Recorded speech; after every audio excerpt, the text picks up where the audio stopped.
Naisip mo na ba paano kung yung pinapangarap mong trabaho abroad biglang maging isang bangungot? Yung tipong yung mismong employer mo pa yung nagiging sanhi ng paghihirap mo. Labag pa sa kontrata nyo. Ito mismo yung sinapit ni Melba Dinusta, isang OFW. Ngayon sisiya sa atin natin ang mga detalye ng kasong Dinusta laban sa Migrant Workers Manpower Agency, Inc., GR number 264158. Yung desisyon dito lumabas lang nitong January 31, 2024. Ang misyon natin, alamin natin yung mga kaganapan, ano ba yung naging takbo ng kaso sa iba't ibang korte at syempre yung huling hatol ng Korte Suprema. May illegal dismissal nga ba? Sige, simulan natin. Si Melba Dinusta, na-hire siya bilang kitchen hand sa Cook Islands. Okay naman sana pakinggan, 2-year contract, tapos ang sahod, NZ 400 kada linggo. Pero eto na, wala pa siyang 6 na buwan doon, napauwi na siya ng Pilipinas.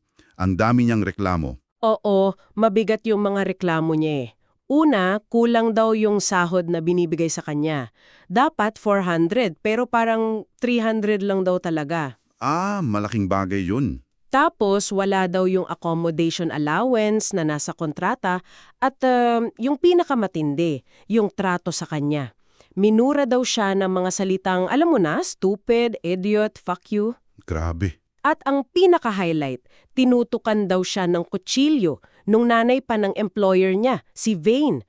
May kasama pang banta, you go home or I kill you. Nakakatakot naman yun. Tapos pinilit pa raw siyang pumirma ng quit claim bago umuwi. Pero buti hindi siya pumayag. Pero syempre, may depensa din yung agency at yung employer. Sabi nila, itong si Dinusta, name hire lang daw. Parang hindi raw dumaan sa buong screening nila, pinoseso lang yung papeles. Okay. Ganun pala yun. Tapos, nagsinungaling pa raw si Dinusta tungkol sa skills niya, may attitude problem daw, at eto pa. Siya raw mismo yung parang kusong umayaw. Siya daw yung humingi na makaalis dahil hindi sila magkasundo nung nanay ng employer. Dito na nagkakaiba-iba yung mga desisyon ng korte. Sa labor arbiter sa LA, panalo si Dinusta. Sabi ng LA, clear case of constructive dismissal. Oo, constructive dismissal.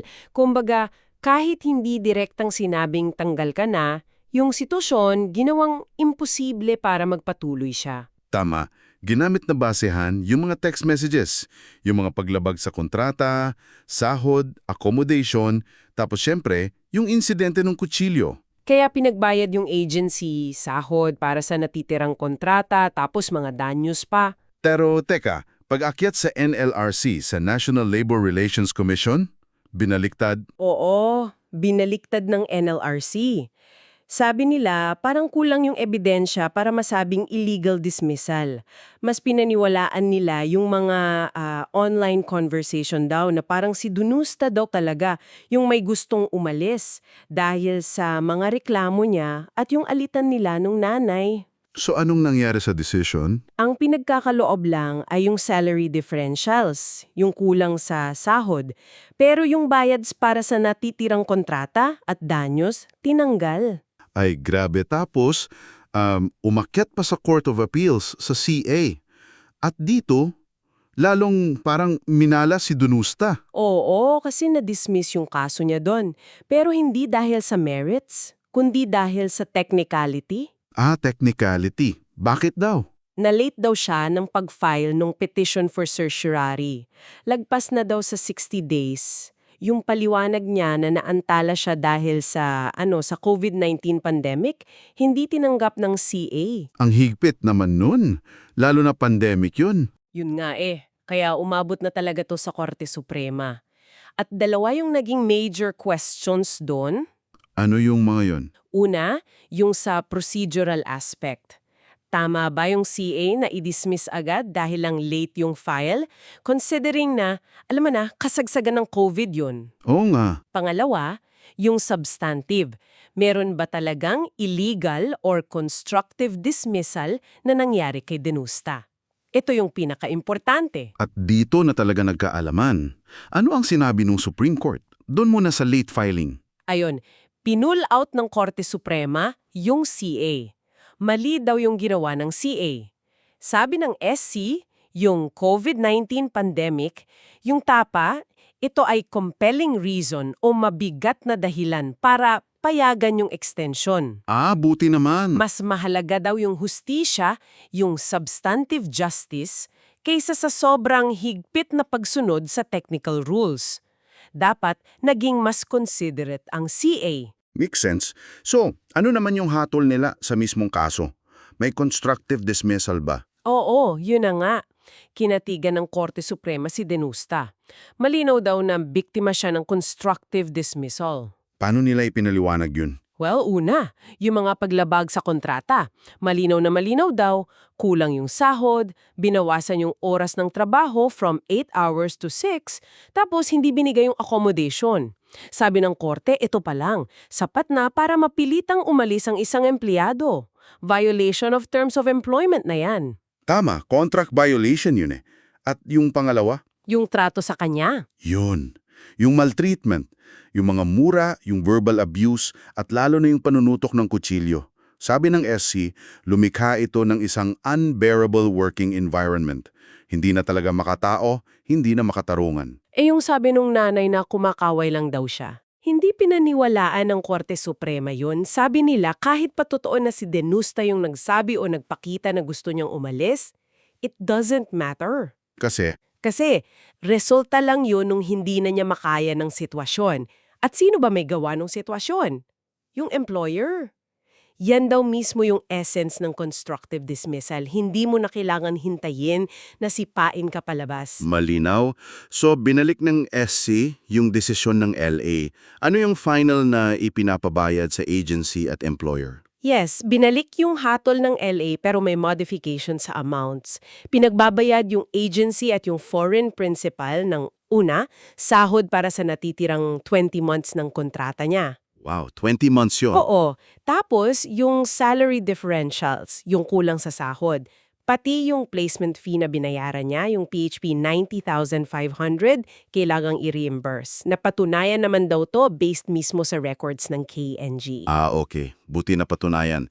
Meron pa? Meron pa, tinaasan yung moral damages, naging PHP 50,000 pesos, at exemplary damages, PHP 25,000 pesos, plus attorney's fees, 10% nung total award. Tapos may interest pa yan, di ba? Oo, 6% interest per annum sa lahat ng monetary awards, mula nung finality ng judgment hanggang mabayaran lahat. Yung hindi lang na-grant yung claims niya para sa transportation and repatriation expenses. Bakit daw? Kasi wala siyang naipakitang resibo para doon. Kailangan pa rin ng proof of actual expenses. Okay, gets. So ano yung mga parang key takeaways natin dito sa kasong ito? Ang daming nangyari. Oo, maraming aral dito. Una, yung constructive dismissal. Importante to. Hindi lang yung literal na tanggal ka sa trabaho.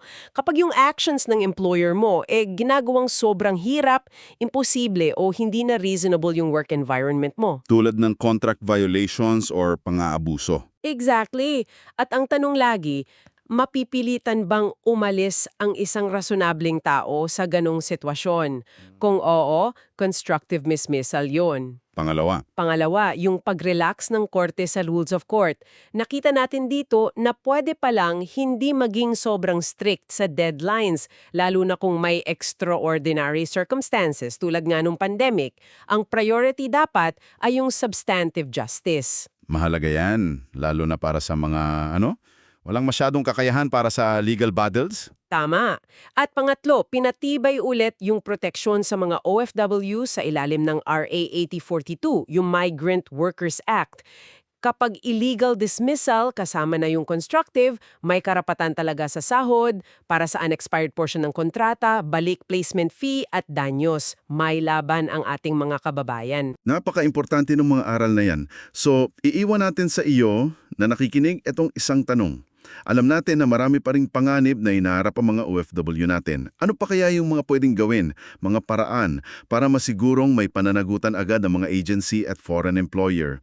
Yung tipong bago pa mangyari yung ganitong pang-aabuso at constructive dismissal.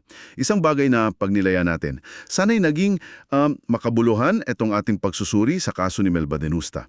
Kung may mga kaso kayo o paksa o desisyon na gusto nyong suriin natin dito, i-comment nyo lang or ipaalam sa amin. At syempre, Para di ka mahuli sa mga susunod nating paghimay sa mga ganitong usapin, mag-subscribe na. Hanggang sa muli.